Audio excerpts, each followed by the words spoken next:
چه شده؟ گویا تو نیز مثل من روز بدی را گذراندی.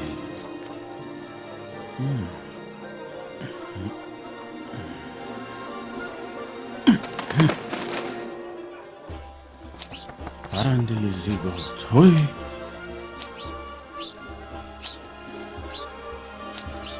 برادر، اینجا خانه کیست؟ اینجا منزل حجت خدا امام رضاست. امام رضا؟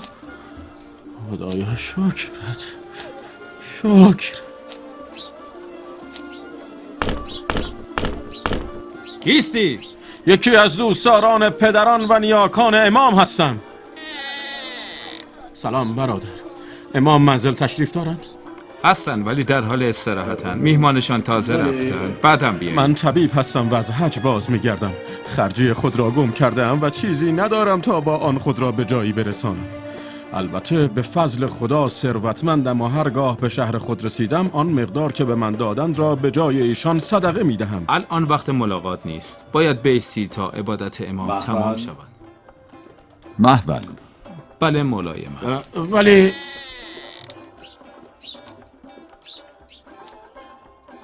این 200 دینار را بگیر و آن را کمک خرج خود کن و با آن برکت بجوی.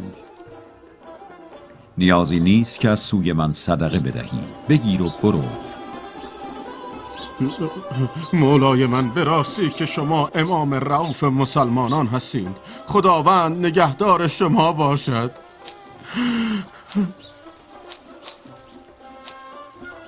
مولای من، شما با نظر بلندی آن سکه ها را بخشیدید، اما چرا چهره تان را از او پوشاندید؟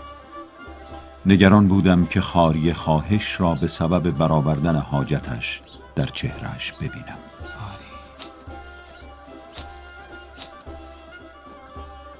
نگران بودم که خاری خواهش را به سبب برآوردن حاجتش در چهرهش ببینم.